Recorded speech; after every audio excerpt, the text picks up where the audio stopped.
오늘 우리는 잠시 시간을 내어 역사의 한 페이지를 깊이 들여다보고자 합니다. 단순히 지나간 과거의 이야기가 아니라 오늘을 살아가는 우리 모두의 심장을 다시 뛰게 할 수 있는 생명의 메시지에 관한 이야기입니다. 이야기의 배경은 20세기 중반 스코틀랜드 해안에서 조금 떨어진 작고 옛단 헤브리디스 제도입니다. 거친 파도와 바람이 몰아치는 그곳에서 세상을 놀라게 한 영적 대각성, 즉 헤브리디스 부흥 운동의 불길이 타올랐습니다. 그리고 그 중심에는 던컨 캠벨이라는 하나님의 사람이 있었습니다. 우리는 그의 통찰을 통해 부흥이라는 거룩한 불꽃을 경험하기 위해 우리가 치러야 할 대가는 무엇인지 함께 묵상해 보고자 합니다. 이 메시지가 여러분의 마음에 울림을 준다면 잠시 시간을 내어 구독과 좋아요를 눌러주십시오. 여러분의 작은 손길이 이 희망의 메시지를 더 많은 이들에게 전하는 거룩한 통로가 될 것입니다. 여러분의 삶에 하나님의 특별한 축복이 함께하기를 기도하며 이제 시작하겠습니다. 오늘날 우리가 살아가는 세상을 둘러보십시오. 혼란과 문제, 그리고 끝없는 갈등 속에서 많은 이들이 길을 잃고 방황하고 있습니다. 마치 방향을 잃은 배처럼 위태롭게 흔들리는 이 사회에 진정으로 필요한 것은 무엇일까요? 그것은 바로 세상을 뒤흔드는 하나님의 거룩한 개입, 부흥입니다. 하지만 이 거대한 변화는 어디서부터 시작되어야 할까요? 던컨 캠벨은 단호하게 말합니다. 부흥은 사회가 아니라 바로 우리 자신에게서부터 시작되어야 한다고 말입니다. 우리가 그리스도 안에서 어떤 존재인지를 다시 깨닫는 것에서부터 모든 것은 시작됩니다. 그는 이렇게 선포했습니다. 그리스도인이란 초자연적인 경험을 한 초자연적인 존재입니다. 이것은 단순히 찬양을 부르고 교회의 일원이 되며 여러 집회를 즐기는 것 이상을 의미합니다. 이것은 바로 하나님께서 우리 삶의 중심이 되시는 경험입니다.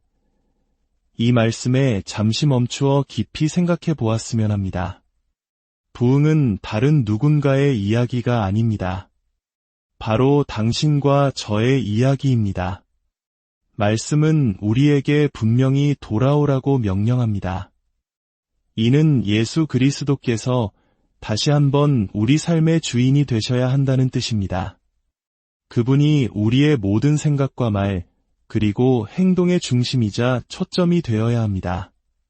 부흥은 바로 우리 안에서 시작됩니다. 성령께서는 우리 안에 거하시며 그리스도의 영광스러운 인격이 우리의 존재와 하나가 되도록 일하십니다. 우리 스스로의 힘으로는 더 나은 사람이 될 수 없습니다. 오직 성령께서 우리 안에 들어오셔서 우리를 근본적으로 변화시키실 때 우리의 삶은 세상이 볼 수 있는 가장 강력한 증거가 됩니다. 이 시대에 하나님의 손에 의해 변화된 그리스도인의 삶보다 더 경이로운 간증이 어디 있겠습니까?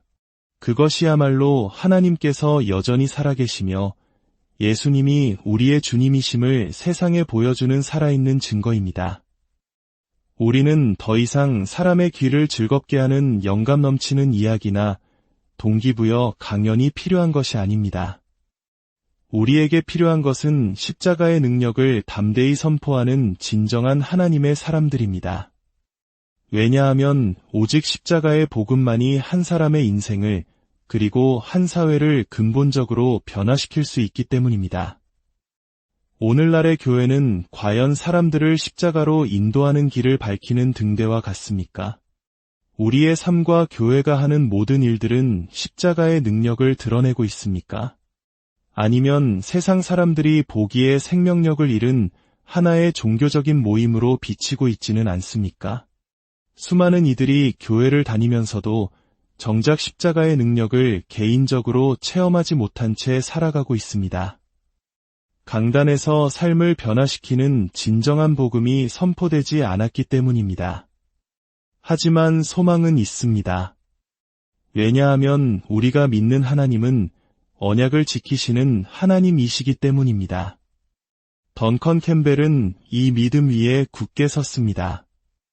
그는 줄이고 목마른 자는 만족함을 얻을 것이라는 말씀을 붙들고 하나님께 부르짖었습니다. 하나님, 주님은 언약을 지키시는 분이라고 저희는 믿습니다. 주님의 명예가 이 약속에 달려 있습니다. 주님의 이름의 영광을 위해 우리를 다시 살려주십시오. 이 얼마나 담대한 기도입니까? 하지만 이 기도는 먼저 우리 자신을 향해야 합니다. 부흥에 대해 말하는 것은 쉽습니다. 그러나 진정한 변화는 우리가 하나님과의 올바른 관계를 맺기 위해 겸손히 엎드릴 때 시작됩니다. 말로만 떠드는 사람이 아니라 무릎으로 행동하는 사람이 되어야 합니다. 우리는 거룩함이 낡은 가치처럼 여겨지는 시대에 살고 있습니다. 그러나 기억해야 합니다. 우리를 변화시키는 분은 거룩한 영, 즉 성령이십니다. 교회는 성령으로 잉태되었고 우리는 성령으로 충만하여 그분과 동행하도록 부름받았습니다. 우리의 삶은 세상을 닮아가는 것이 아니라 날마다 더욱 거룩해져야 합니다. 세상과 구별된 삶을 통해 우리는 하나님의 능력을 드러내야 합니다. 헤브리디스 부흥이 시작되기 전 그 땅의 사람들은 그들이 목격하는 영적 암흑의 깊은 고통을 느끼고 있었습니다. 그들은 기도했지만 아무런 결과도 보이지 않았습니다. 그때 한 사람이 이렇게 외쳤습니다. 형제들이여, 우리가 지금처럼 기도하고 기다리기만 하는 것은 위선일 뿐입니다. 만약 우리 자신이 먼저 그리스도와 올바른 관계를 맺고 있지 않다면 말입니다. 이것이 핵심입니다. 우리 손이 깨끗하지 않고 마음이 청결하지 않다면 어떻게 거룩하신 하나님 앞에 설 수 있겠습니까? 우리가 먼저 하나님 앞에 바로 서지 않는다면 어떻게 성령의 강력한 임재를 기대할 수 있겠습니까? 지금 이 시대에 우리가 치러야 할 대가는 바로 이것입니다. 먼저 하나님께로 돌아가는 것, 모든 더러운 것, 특히 하나님의 말씀을 대적하는 세상의 가치관으로부터 우리 자신을 분리하는 것입니다. 하나님의 말씀은 하늘에서 영원히 세워졌습니다. 우리가 좋아하든 싫어하든 말씀은 우리 삶의 최종 권위가 되어야 합니다. 말씀이 우리 삶의 주인이 될 때 우리 삶의 능력이 나타나기 시작할 것입니다. 그리고 그 능력은 우리 교회를, 우리 도시를 변화시킬 것입니다. 자연이 진공을 싫어하듯 하나님께서는 우리의 영적인 갈망을 외면하지 않으십니다. 줄이고 목마른 자를 채우시는 것이 그분의 기쁨입니다. 그분은 우리가 부르짖기를, 그래서 우리를 채워주시기를 간절히 바라고 계십니다. 문제는 오늘날 우리가 너무나 많은 것들에 만족하며 살아간다는 것입니다. 그래서 우리 자신이 얼마나 영적으로 헐벗고 굶주렸는지를 깨닫지 못합니다. 하나님께서는 모든 부흥에 앞서 교회가 스스로의 힘으로는 아무것도 할 수 없음을 깨닫고 오직 주님만을 필요로 하는 자리로 돌아오도록 모든 기초를 흔드십니다. 지금이 바로 그때일지도 모릅니다. 초대 교회는 세상의 즐거움을 구하지 않았습니다. 그들은 기름 부으심을 간구했습니다. 엔터테인먼트가 사람을 변화시키는 것이 아니라 성령의 기름 부으심이 영혼에 대한 진정한 관심을 불러일으키고 사람을 바꾸기 때문입니다. 초대 교회가 사람들을 모은 것은 홍보나 화려한 포스터, 멋진 행사를 통해서가 아니었습니다. 그것은 사람의 소리가 아닌 하늘로부터의 소리였습니다. 성령의 강력한 임재가 사람들의 마음을 사로잡아 하나님과의 살아있는 관계로 이끌었던 것입니다. 우리에게는 하늘로부터 오는 소리가 더 많이 필요합니다. 헤브리디스 부흥 이야기에서 가장 감동적인 장면 중 하나는 이름 없는 두 노년의 자매 이야기입니다. 그들은 일주일에 3번씩 이탄불 앞에 엎드려 단 하나의 약속의 말씀을 붙들고 기도했습니다. 세상의 문제는 너무나 거대해 보이지만 하늘로부터 오는 단 한마디의 말씀이면 모든 것을 바꾸기에 충분합니다. 그 자매들이 붙들었던 약속은 이사야 44장 3절의 말씀이었습니다. 나는 목마른 자에게 물을 주며 마른 땅에 시내가 흐르게 하리라. 그들은 그 약속 위에 굳게 섰고 하나님께서는 그들의 기도를 들으시고 그 땅에 응답하셨습니다. 이것은 과거의 전설이 아닙니다. 우리에게 도전하는 살아있는 증언입니다. 그들이 할 수 있었다면 우리도 할 수 있습니다. 왜냐하면 우리에게는 동일한 성령께서 함께하시고 예수님은 어제나 오늘이나 영원토록 동일하시기 때문입니다. 기도에 대한 확신을 가지십시오. 한 젊은 여인의 기도가 한 지역 사회에 천국을 임하게 하고 예배에 하나님의 능력을 가져오는 것을 보았다고 던컨 캠벨은 간증했습니다. 주기도문에서 우리는 나라의 임하옵시며 뜻이 하늘에서 이룬 것 같이 땅에서도 이루어지이다 라고 기도합니다. 그렇습니다. 우리는 하늘의 뜻과 목적을 이 땅의 기도로 가져와야 할 책임이 있습니다. 부흥을 보려면 우리가 바로 그 부흥을 위해 기도하는 백성이 되어야 합니다. 그들은 간절히 사모하고 기도하고 기다리며 부르짖었습니다. 오 하나님, 하늘을 가르시고 강림하소서.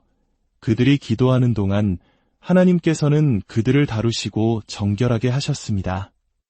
마침내 그들의 영혼이라는 그릇이 깨끗해졌을 때 하나님께서는 약속대로 역사하셨습니다. 하나님께서는 우리를 축복하고 다시 살리기를 원하십니다. 구약의 한 과부와 엘리야의 이야기처럼 기름병의 기름은 그릇이 더 이상 없을 때 멈추었습니다.